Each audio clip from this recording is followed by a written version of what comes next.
Yes, it'll record on Facebook.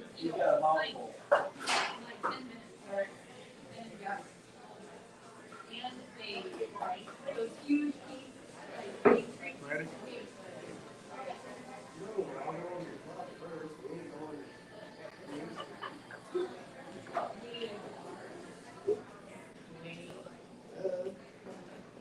NCAA basketball.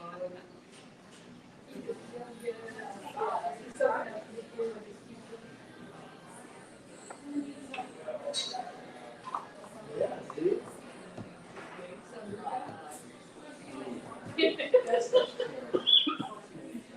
Every time I watch that video, the break.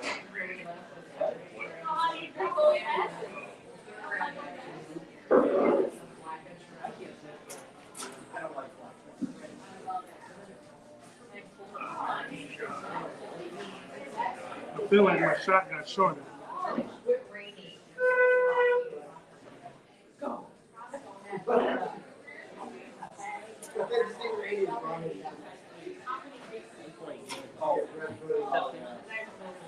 Welcome to the World Truckers Podcast and Strengths and Things. Your boy G. Super producer Jake. Good evening. My main man AP. Rim City.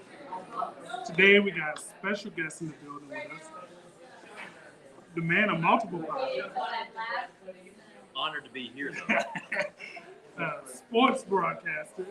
I think I'm gonna forget something, so I'm gonna try my best. Mr. Play-by-Play. Is it Learfield Sports? Used to do that, yeah. Yeah, used to do that. Yeah.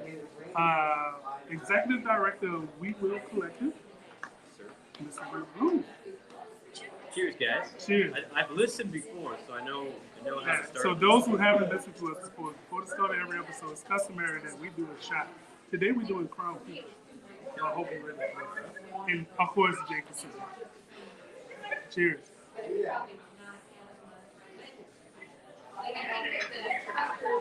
It's the best way of starting a podcast. Yeah. That's what we do, man. I'll be back. I hope you do. Yeah. I'm pretty. Your goal today is to make Jake ask you questions. That's a diehard. He's a diehard Cyclone. I'm a Cyclone. He's a diehard We'll Cyclone. get him going. He's a chatty guy once you get him going a little bit, right? Oh, I know. I know Jake. Once he starts drinking, he's Right. a I bet. But he's not drinking tonight. It's really nice. This episode is brought to you by Known as Pizza and Pasta, located in Hinckley, Iowa, which is where we are today. Always gracious to have us in the household. We appreciate them 100%. All right, so man, what I like to do when I have people on the show, when Jake have people on the show, let's get a little bit of your background, man. Where are you from? So I'm an Iowa guy, so I grew up in central Iowa. Went to Waukee High School back when Waukee High School was tiny. So I was actually went to a pro school in West Des Moines. I was going to go to Dowling, but I was the one. They didn't need any 5'6" shooting guards at Dowling back in my day. They don't play defense. So I could play at Waukee. Now Waukee wouldn't even touch the floor. So, big sports guy growing up, but I always knew, based on my genetics and lack of athleticism, I would never play at a high level. So I got into, really as a young guy, in the broadcasting, and knew all along that I wanted, my dream job growing up, some people were basketball players or firemen, I wanted to be the next voice of the Cyclones. So I would grow up and I would turn down, like Madden or NCAA football, and I would do play-by-play of the games. And that's honestly how I got the most practice I could have ever imagined, because I would turn down the volume, I would play non-stop, but then it was the best practice you could have, because you could play over and over again. So did that.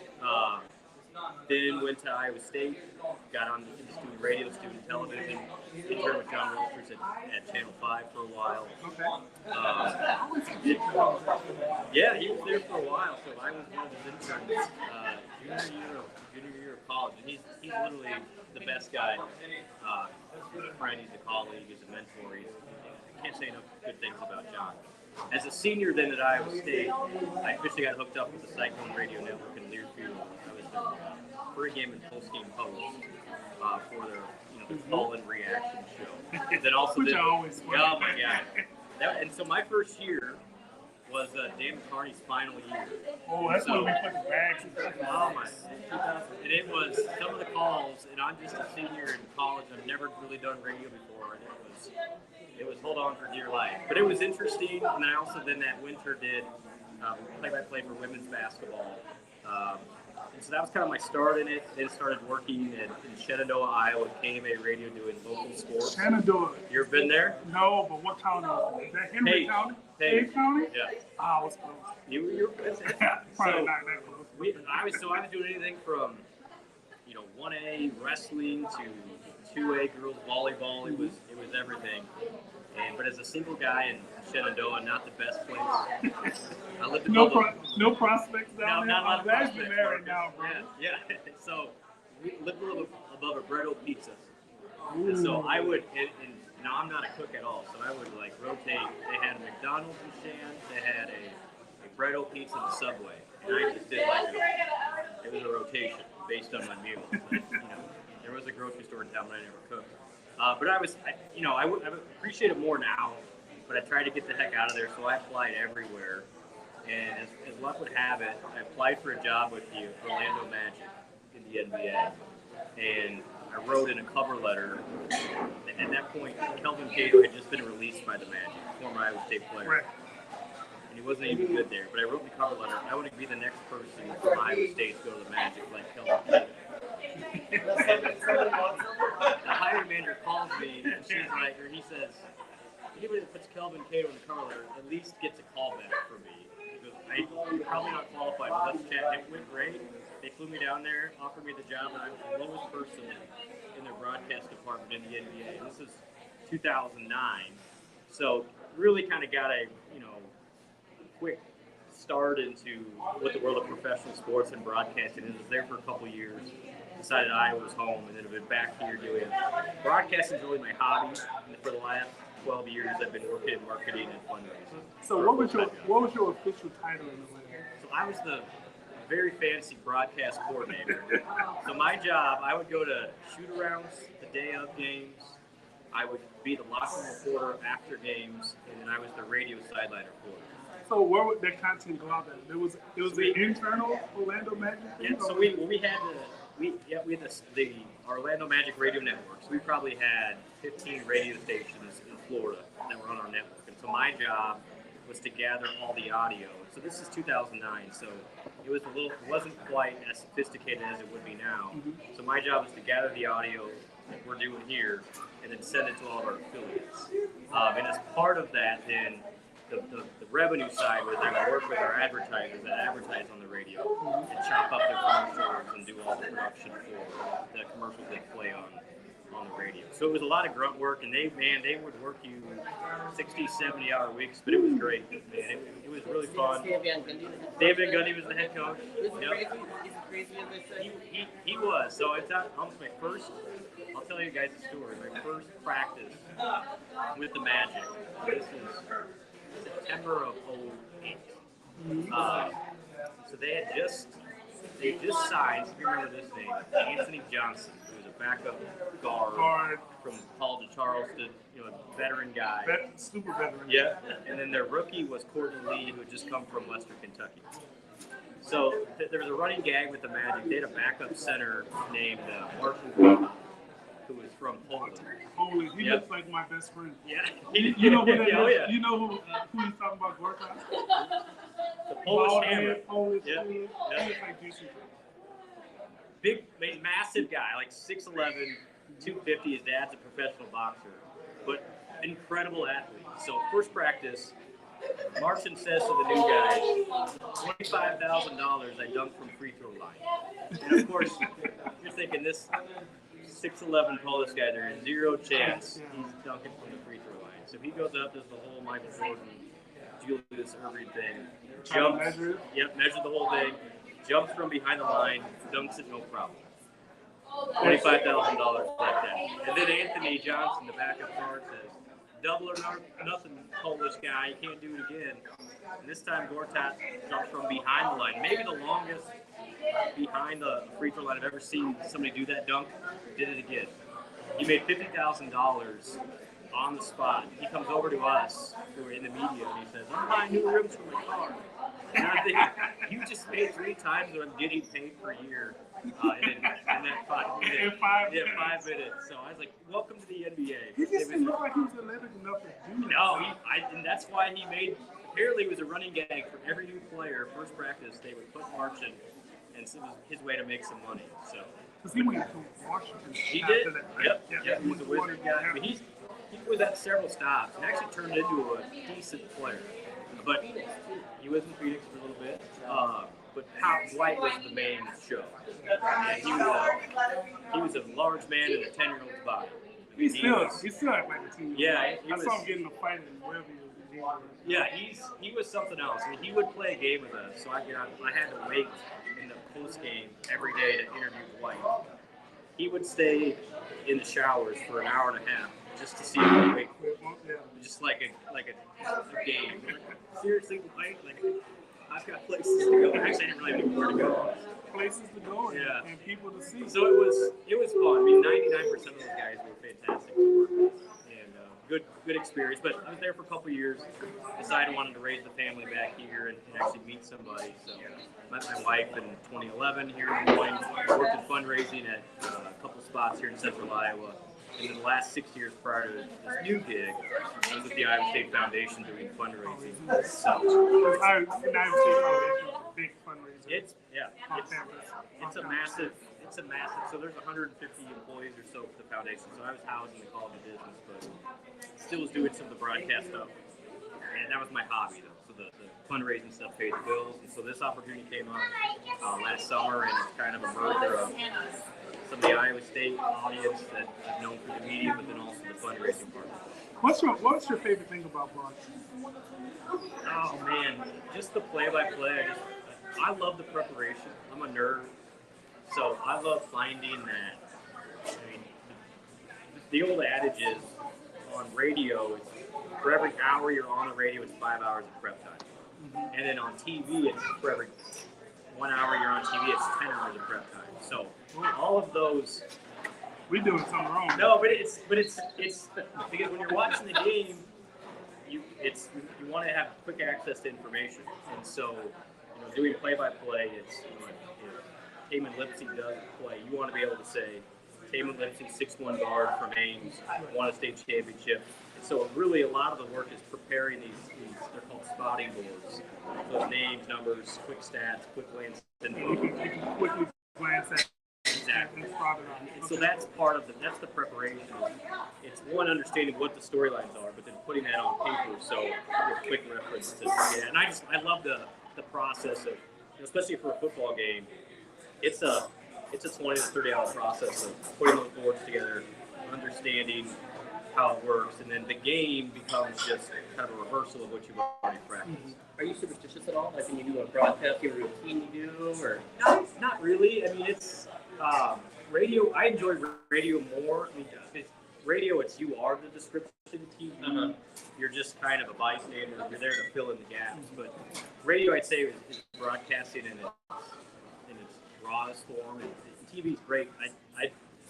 I don't like putting on makeup and the whole thing for TV, so I'd rather do the radio thing. But they make you do this? For some of the ESPN games I've done, yes. For the very uncomfortable. Yeah. Why? When they video call you shit. That's a good question. I don't know. CBS is great. It's like. That's the thing. So when Iowa State would play Texas, the games were on the Longhorn Network, they would broadcast. They'd have a separate broadcast that ESPN paid for to ship back to Iowa. So I did those games with Sage Rosenfels. Okay. But we had a full ESPN crew like it was a national primetime game. And the amount of content that ESPN provided, there's somebody in your ear nonstop just giving you direction. It was a whole nother speed and level. You really do appreciate the work that those guys have to do to make it all come together. It's not, some people criticize some of those broadcasters, but there's a lot going on that they have. I couldn't do it. Man. Yeah, so it was fun though. I mean, just being courtside for games like that, getting paid to do it, it's pretty cool to do. I couldn't do it because that's why I decided to do a podcast where we don't plan anything. We get guests and we just go hard. And there's that's something what works special for to that too. I mean, we just that way we can get nobody can know what we're gonna say ahead of time, so they can't prep us with a fake answer. And honestly, back in the day was Iowa State Kansas game when Gene Big was there. Yeah. I mean, ESPN guys are like don't wear yourself out. You're either hikers or you're really, early morning. We're just getting going, but don't wear yourself out because we want to make this great for TV. Yeah. And I was like, It's a show. I mean, that's the thing is, at the end of the day, college sports are entertainment. It's a television product, so they can try and dress it up as much as they can. But no, I think the hardest thing to do in broadcasting is this right here. I think podcasting and sports talk, everybody thinks they can do it, so you have to do it. I remember our first couple episodes. I was like, I am nervous, and then we started doing shot after shot, and then I woke up the next morning editing, and I'm like, that was fun. Then we did the second one. I really, really do like doing it.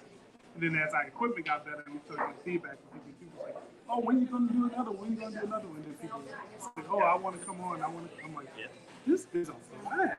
yeah, Marcus would text me saying, get your butt to my house. I'm like, I love it. I'm working, dude. And he's like, okay.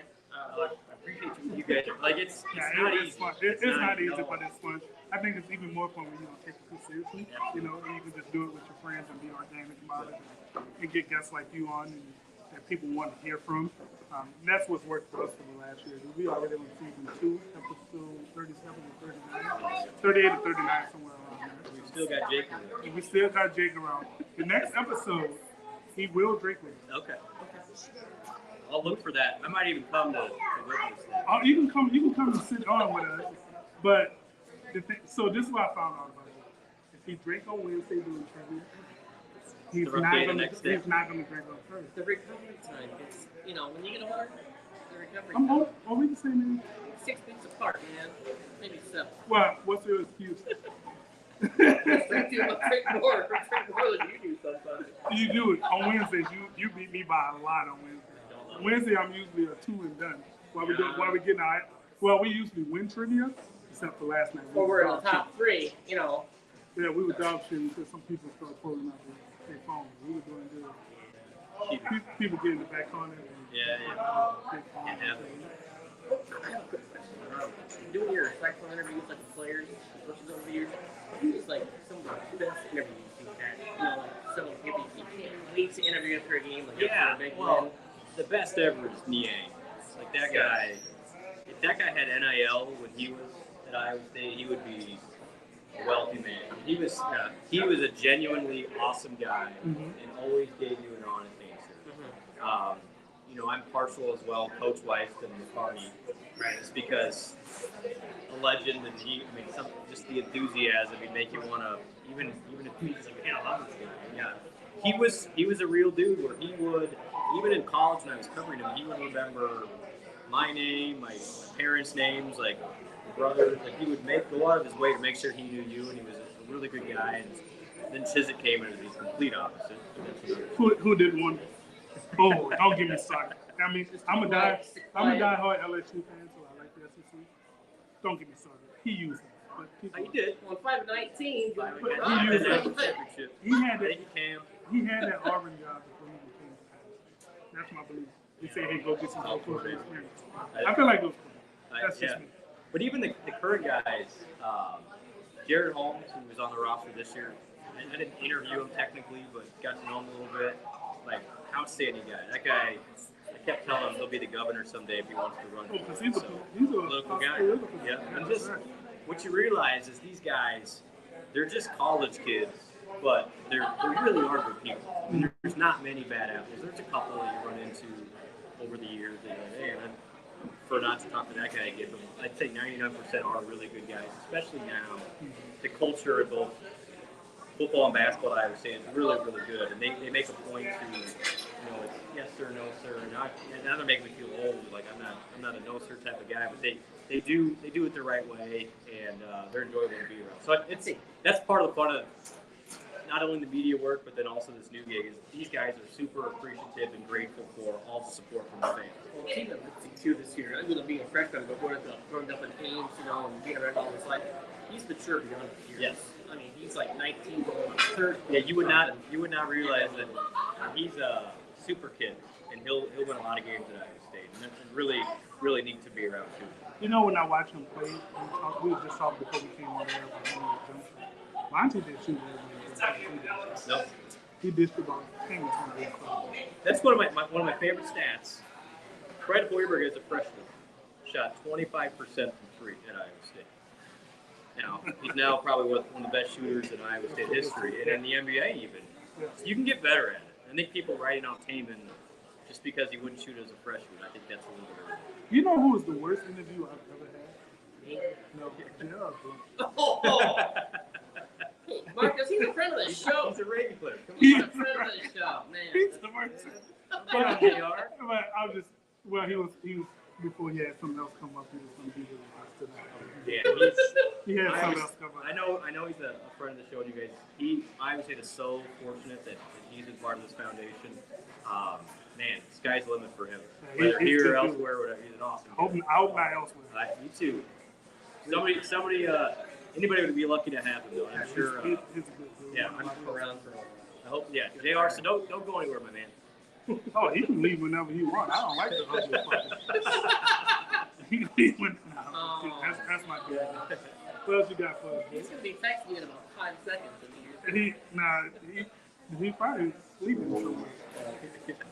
So, for the women's team, Yeah. some of your best interviews. I mean, Yeah, they're really good. I mean, I went 2 or 3. So right. Lindsay Metters, now Lindsay Fenley. Ooh.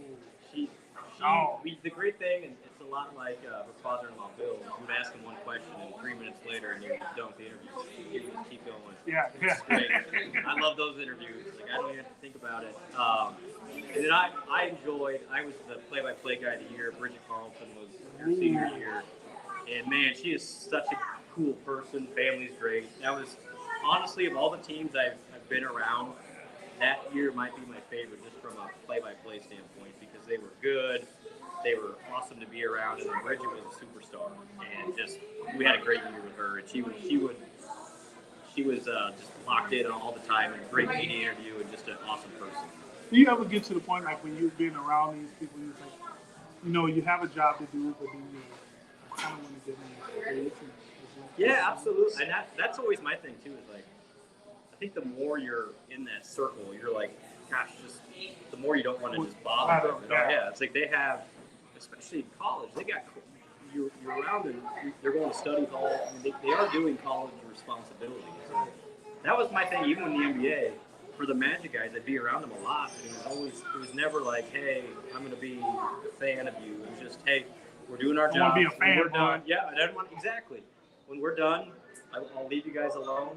And then I think they respected that, and then they were more appreciative of the space we gave them, that we weren't in their, in their way all the time. So yeah, I mean, so 2 things when you're around them a lot, it's you learn to give them their space because they need it, and then secondly, when Iowa State loses now, I don't feel bad because Iowa State lost. I feel bad for the people involved. Yeah, it's not because it's a bummer that they lost. It's like, oh, JR lost and Taman lost and all these guys that you get to know. Yeah, like you feel bad for them, not for the team, if that makes sense. When Iowa State men's lose, I have a really, really different attitude. Because when they lose, I text JR and I was like, you know what? Sun's going to come up tomorrow and it's still going to be ugly. I love it. And that's what we need to hear. And that's I don't text it for like a day. I'll be like, hey, you doing, bro? I was like, the sun's going to be up and you're still going to be and that's the other thing you learn. These professional athletes, their memories are a lot shorter than any of ours. Like they are on to the next real fast. Yeah, and I'm gonna tell you, makes them good. I love sports. I'm a big sports fan. What I don't get is just when, as fans, how we turn the switch on them. We get these kids. We love these kids, and then we hate them if they lose 2 or 3 games in a row, and then they win a big game, and then we love them again. We are, as fans, we are some of the most fucked up people in our society. It's sickening sometimes. Like towards the end of the season, who did we beat? Baylor. If we beat Bell, we had lost like 4 in a row, and then we went out to Bell and beat Bell.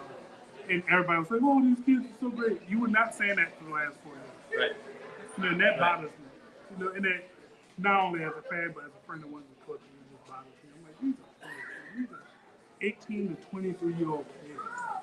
And I just don't get it. I mean, you more entrenched into this program than I am. And it just bothers me. And I think the closer you get, the more you realize these aren't just, professional entertainers. They're real people. They're college kids. Real people. And then in college specifically, these are 18 to 23-year-olds. Like, think about when you were 18 to 23, you weren't locked in all the time, and you made mistakes, and sometimes the ball doesn't go in the basket. Right. Yeah, and we saw that. Yeah. And we saw that. So we almost to the midway point of our show, which means it's time for another show. Yeah.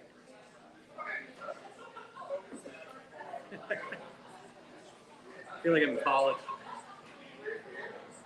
And you'll be able to hear the song we're listening to when this recording comes out. I'll follow your lead. We let the song Let it go. All right. You gotta show your dance moves, Jake. What time you work tomorrow? Work in the morning. Perfect. So after the evening games, we're on. I got work. I didn't say we had to drink. I got work. I watch the game. Oh, you were on the double. Yeah. You think you're special? You can just work double at people's establishment. Cheers. Cheers.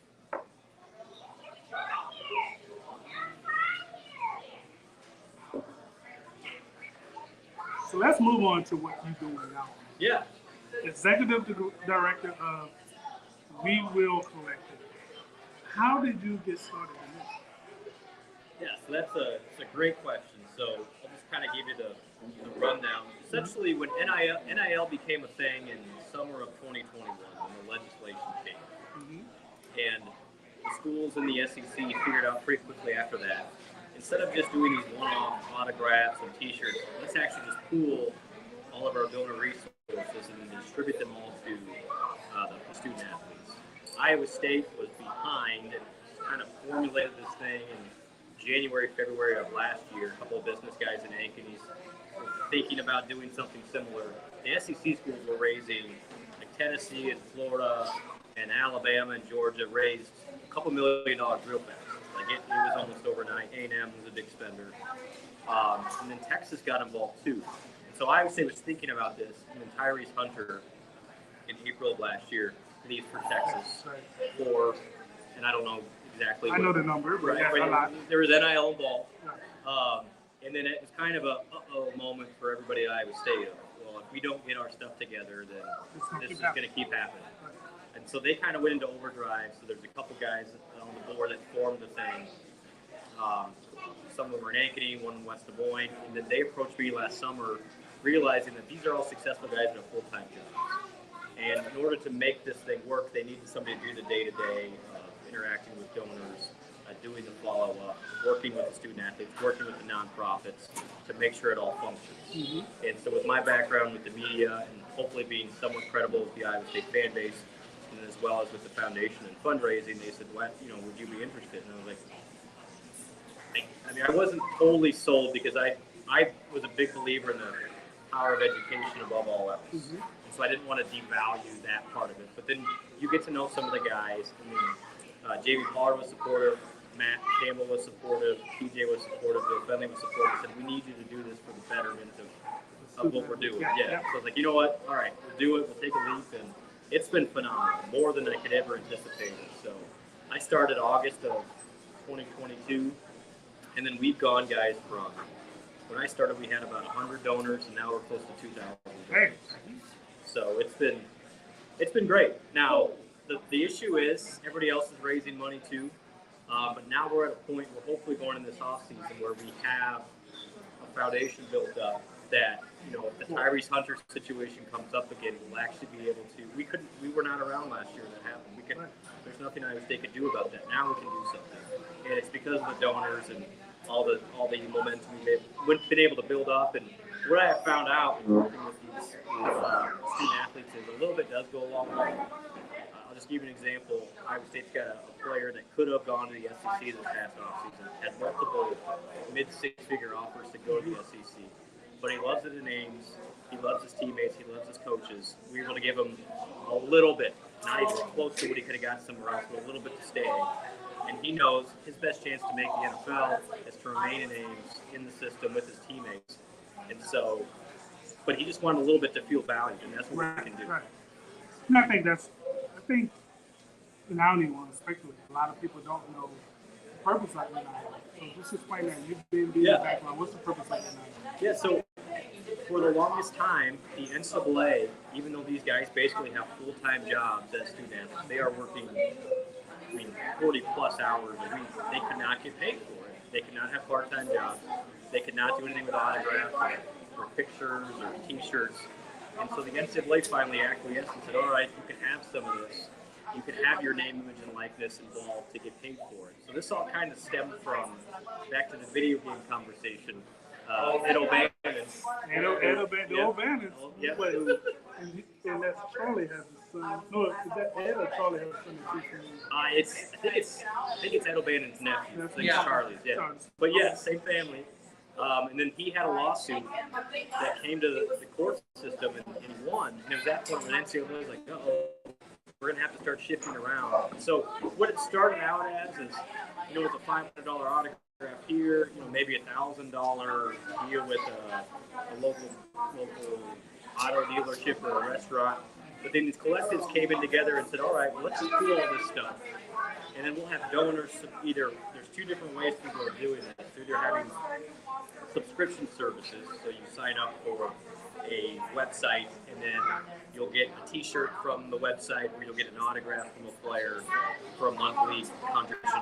Or what we were the first to do this, is we're actually trying to do good with the NIL world. So we pair Iowa State student athletes with local nonprofits.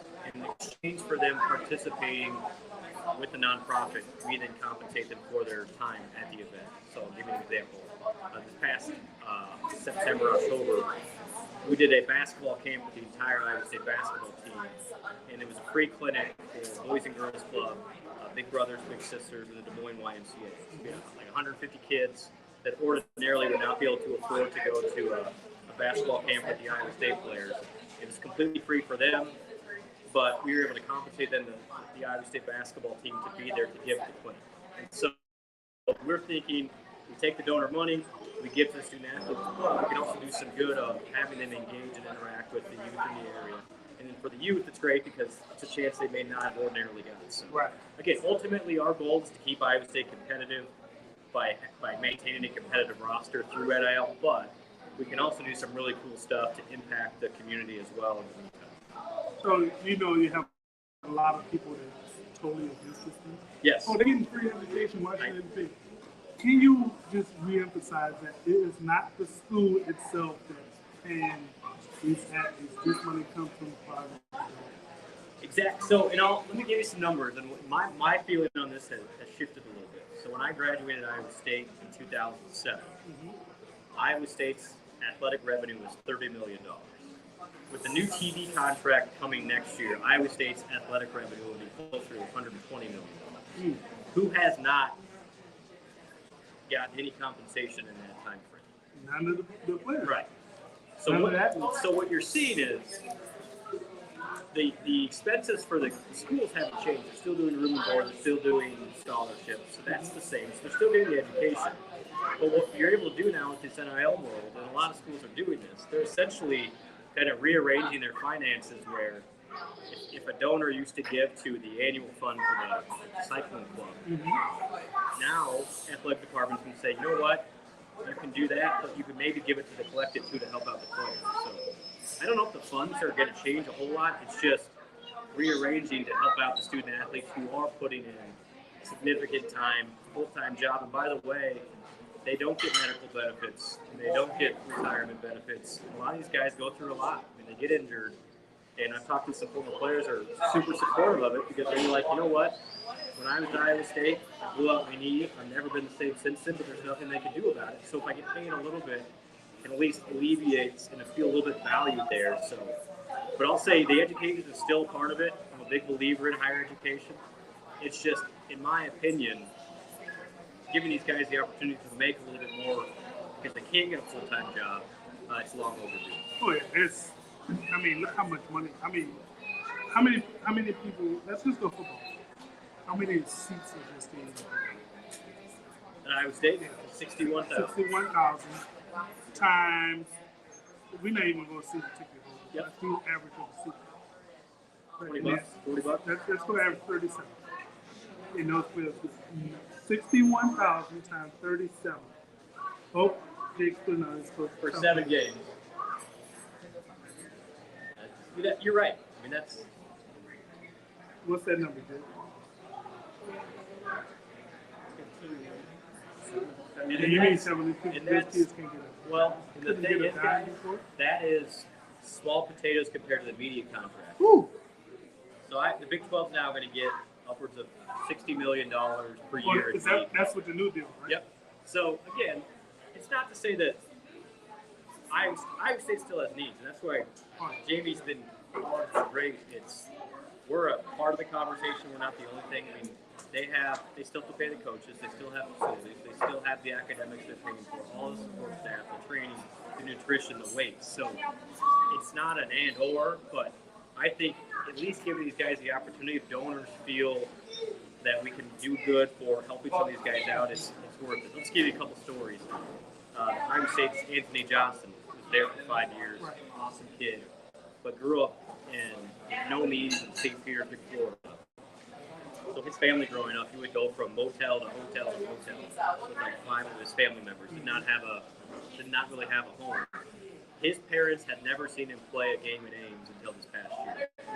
We were able to 5 years. Yep. We were able to pay for his family to come to see him. And so there's some really cool things that we were able to do. There's another Cyclone football player, senior. His car broke down in the middle of October, and he was trying to drive to an internship for a job interview. School can't pay for his car to be fixed. We did. We were able to help him. So does that help Iowa State competitively? No. I mean, honestly, they're seniors. Like they're not going to have an impact on the future, but it's the right thing to do. And now we can do some of those things to help these guys who've given 4, 5, 6 years to Iowa State, and so that's been meaningful to me, and they're so appreciative. And we're not talking, Texas running back money where the guy didn't play Lamborghini. Right. This is Ohio State, you're riding around in the G-Wagon. right. This is $1,000 here, $2,000 here, $500 to appear at this thing. So it's just enough to give these guys some meaning and value, and give them extra spending cash if they need to fly their family back in for a game. Like in senior days too, like in basketball, it's so emotional. It's like it's their parents have never seen them play before. They're out there. There's a lot of them flying. Absolutely, and that was so cool for us to do. Is like, and Anthony gave his all for Iowa State. Hopefully, that's again back to my thing of you root for the guys on this way the team. You hope that he makes the NFL and he sets up his family for the rest of his life. Yeah, I hope he don't go to any team in the UFC side. Unless it's New Orleans. I'm a big Anthony Johnson guy, but there's 5 or 6 stories just like that, things we've been able to help out even in the 6 months I've been doing this. That won't be covered by the media, but it's something to do. It's the right thing to do. And you were able to do that without violation because the collective was not. We're not affiliated with Iowa State. Yeah. Right? That's why I had to give up all of the media stuff with Iowa State. Because I can't be affiliated with anything Iowa State. We have to be a separate entity. But we are the great thing for us is we are a nonprofit, so every donation is tax deductible, and like I said, we're up to almost 2,000 donors, and we're able to make a difference where now, guys, we're getting to the point this future fall, we're going to be able to have a base NIL compensation package for every men's and women's basketball player and every scholarship football player. They're going to get something from the collective, which is pretty cool. That is awesome. That's awesome. It's collective, people, right? And they're all, like Marcus said, like Beach on Robinson, Texas, driving around Lamborghinis and stuff compared to some guys driving car breaks down the one for a job and everything. A little bit different. It puts a lot of perspective. And there's guys, so I mean, the thing is, we're not the only game in town. So if you're a big time guy with like I said, George and Yang, there's nothing stopping these guys from having their own NIL deals. Right, we're just part of we're just pooling all the Iowa State resources from donors into the guys, and hopefully being a resource for them too. The other thing we've been able to help with is providing some guidance on financials from financial advisors, CPAs, lawyers to help them. Because you're 18 to 22-year-olds dealing with taxes for the first time too. So it's kind of a scary world. They have to pay their taxes. I'm about to say people think they're just getting the money. And they're not educating people that write these checks to these athletes with the NIL deals. Half of them around the country are probably not educating these kids on the time. exactly. So then they're going to get in trouble here. And the other thing that's happened is some of these collectives and I say bad actors are over promising and causing locker room dynamics. So they'll tell a player like, hey, we're paying this much. And then when push comes to shove, they only have this much, and it causes a big old problem. So but hopefully we're not the biggest. We're never going to be the highest spenders, but if we do it in a certain way that everybody's trustworthy of us, and hopefully we have credibility with the Iowa State fan base that we can kind of do this the Iowa State way and keep us competitive. Yeah. 7 months and $2,000. It's been fun. Yeah, and I'm super grateful for all Iowa State fans for jumping on board. We always have room to grow. I mean, obviously our peers are probably still ahead of us, but we at least are in the conversation where if NIL is a consideration for some of these guys, and it's becoming more of a consideration for especially the guys in the it's going to be a lot, especially when you start getting some of the athletes that we start to pull in. NIL is going to get big. It used to be the fourth or the fifth question. Now it's the first and second question for a lot of these guys. Oh, yeah. So I mean, they still want to play. They want to play, but you have to look at the background of a lot of these kids. You know, I mean, the one thing you can't hide when you look at college sports is the business, right? Like in the background of what these kids are doing. I mean, I grew up in the city. I was a highly recruited athlete before I had some conversations. Man, I mean, you can't ignore the situation that kids do. You just can't. As much as you think you want to, you just can't. And people say, "Oh, I can't see how someone so good this much money to play a sport." If you offer me a good dollar, I'm probably going to transfer to. Especially if I know I only want to play 1 or 2 games.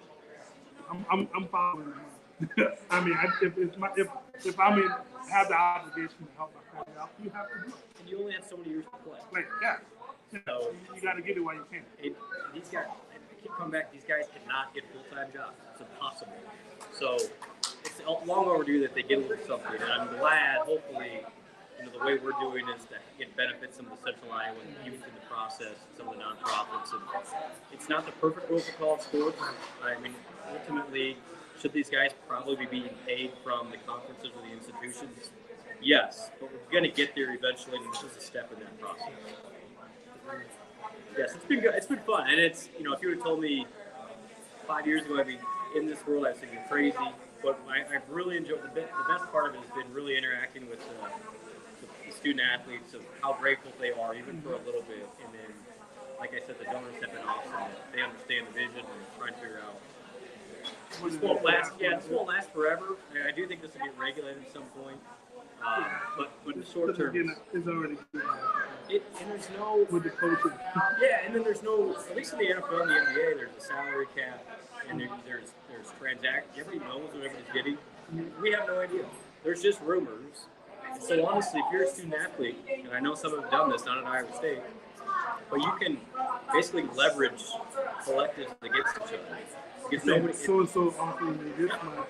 Yep, you better do this, or I'm going to leave. And so it's kind of and I haven't had to deal with that yet, but there's no reporting that's necessary. So it's a Wild West literally, and nobody really knows who's doing what. There's a lot of rumors and speculation, but or what people are doing. Yeah, you don't know. So people can play that game if they want, and some are. Yeah, in fact, there's the Iowa is again. They had a whole different situation. Yeah. So this is what happened with there. It's nobody's fault, but they got a new quarterback from Michigan and paid him a very nice NIL package. The issue is it came out what that NIL package was to the current roster. A lot of those guys that were on the current roster said, "Why is he getting 10 times what I've been here all along?" Yeah, but I've been here all along, and then they left. So there's a dynamic of culture within the team as well that nobody expected, but they're so. I think the group that will do the best in this space are those that are all going the same direction on the same page. Yeah, what was that big deal over there? It's like somebody wanted the address of the data. donors. Yeah, the data of the donors. As somebody who's worked at the foundation, that's a no-no. Yeah, you can't share people's privacy. Yeah. So I was with the very rare time I'm with the Iowa Athletic Department and agreeing with what they came across. Yeah. Hey, Jake. That's a 4 You have another question, Jake? So how do you determine where the money goes as a collector. Yes, the good thing for me is I've got really smart people around me for the board. So we have former football players, former basketball players. Dan McCarney's on our board. And so I like to say those guys make very informed decisions as to where the compensation goes. That is the one hard and fast rule from the NCAA is the coaching staff and administration has no part of any of the financial decisions. They can help us fundraise. They can help us connect with donors.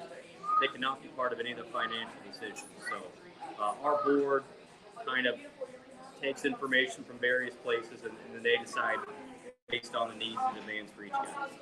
So what's next for the Blue Club? What's your goal? Yeah, for us it's just continuing to grow, and like you guys talked about, there's 61,000 fans in Jack Trice Stadium every Saturday. I would love, and getting 2,000 donors is great for us. I would love to continue to build that, and I tell everybody, if every Cyclone fan gave $5 a month to the We Will Collective, just do the math of the numbers that we don't have a Phil Knight at Oregon, right? Yeah. Or an oil guy at A&M. We can give you 100 different uniforms. Yes, and somebody that can just give us $20 million just because they're feeling nice that day. We have to do it kind of as a group, and that makes it more powerful, in my opinion. But getting the word out for us, just continuing to market. This doesn't be the boogeyman. This isn't the end of the world. We can compete in the space and hopefully do good with it too. So continue to grow. We have some event type programming, just trying to walk the golf outing in the summer. I'm excited. We're going to partner with. What day is that? We're figuring that out. Like I'm in the planning stages. I do a charity golf tournament. Yeah. September 16th is me this week. This year. There you go. So Jake's played. I might play in Trice Foundation. So we're going to get some. Thank you for bringing it up. We're going to get several football players to the Trice Foundation golf outing. That's it. I might play in that. Well, we had to talk offline. Yeah, but that's the stuff we can do now. Is like if you have a charity event that you want to have a student athlete, we can do that. Okay. And then we help compensate the student athletes. There's no cost for charity. It's the visibility they get for having them. Obviously, we can't. So we can't have football players. Yeah, gotcha. September 16th. There you go. Yep. Yeah, we were right there. We were right there in Husky, so awesome. we talked offline and see what that happened. But then, As Jake played with. First time I've 18 holes in my life. And who's got the better golf game? Me. I had to tell him to slow down. Jake just gets up to the ball and swings. It's a golf town. And my he whole goes 13, so fast. I'm ready to go to the clubhouse for a hamburger. He wanted to hammer, but he gets up there and he just goes. I'm like, dude, slow down. I said, Marcus, I'm tired and I'm hot. And I the heck out. The good thing. And I got a big old sunburn on top of my head. It was so fun. He'd get up there, he just swings, man. I was just like, oh yeah, that was my exact word. I can do that as a friend. I can talk to him that. I can talk to him that aggressively. I was like, slow the fuck down. There's a driving range. There's a driving range for a reason. It's like, what are you doing? He gets up there and he just chops, and I'm like, slow down, bro. What are you rushing for? I'd love to play with you guys. Oh, you're a good golfer. I'm okay. He's gonna try to show us something. I'm okay. Jake, I think is mini golf in the cards? There's one by Cut Valley in Johnston. There you go. I'm just kidding. Jake, I know one thing we do need is one of these We Will Collective hats. They're sharp. I got one for you. Not my car. I'll come find you. All right, you know what to find. I'll find you. Yeah. I'm at the same place. Coming on to it. Yeah, Very nice. I appreciate it. I'm so glad I ran into Marcus at Cab a couple weeks ago. So now we're pals. Now he won't be able to get rid of me. Andy Paul, I'm ready for it, man. I would love to have you on anytime and kind of give updates as we go along. But I'm a Cyclone. I mean, if that's the word. More of us out there. I love it. We're kind of in the off season right now a little bit. Yes, which is perfect. I mean, I think it's a good fundraising opportunity. Well, for us, it gets real busy. So we're in the midst of the basketball portal. So it's going to be crazy few weeks for us in a good way. Clearly, Iowa State has some needs, and honestly, there's no more direct way you can help the donors to the We Will Collective. So what I like to do when we have guests on that's involved in a lot of shit, drop every single way that our listeners can get a hold of you. to Yeah. possibly donate to the We Will Cause. Yeah, so the easiest thing, all of my info is on there, wewillcollective.com. So we have a donation page there, and also my email is right on there. And it's, if you have interest either from you or your company or whatever it may be in operating the NIL space, reach out. I love meeting people and sharing what we're up to. So just reach out. And again, even a lot of people think, oh, I don't have, I'm not super wealthy. I can't just give millions. We don't even need that. Like like I said, if everybody gave $5, we could make a huge impact. We're not talking about SEC tens of millions of dollars. So let's do the math. Let's make it even less than that. $5 a month times 12. How much are they giving away? $60. We'll probably spend that tonight. Yes. Yes. See? Hey, That's that's what I make said. a huge impact. And next time you're tailgating, right, for a football game, say, hey, give a 12-pack to the We Will Collective. And it'll make your experience even better because we'll have a more competitive roster. Yes. I love it. Hey, bro, one of the things we like to do at the end of every episode, we like to leave all our listeners with a comment and stuff. Super producer Jake always go first because he makes me laugh. He always says some shit that makes no sense. He's not as bad as Rim City. Oh, but, that one, dude. But Oh, man. we can't wait to have Rim City back on with us.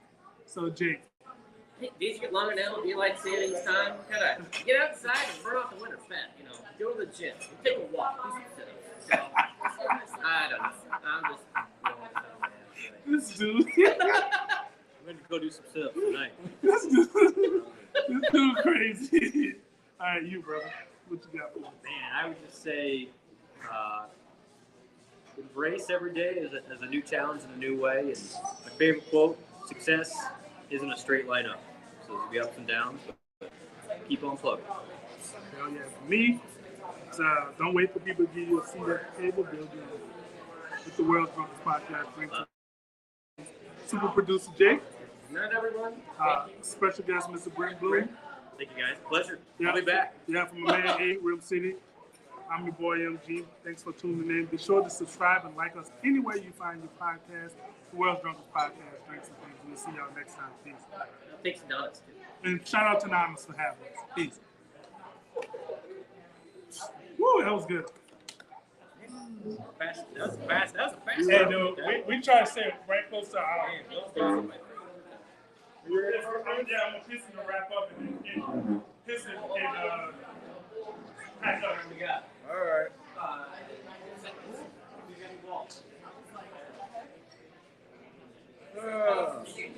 Jake, who won the games, man? We're overtime right now. Michigan State, K-State. K-State's up by 4. What did Ice State win, girls? Or They're out. Yeah, they lost. They lost? Yeah. How much they lost?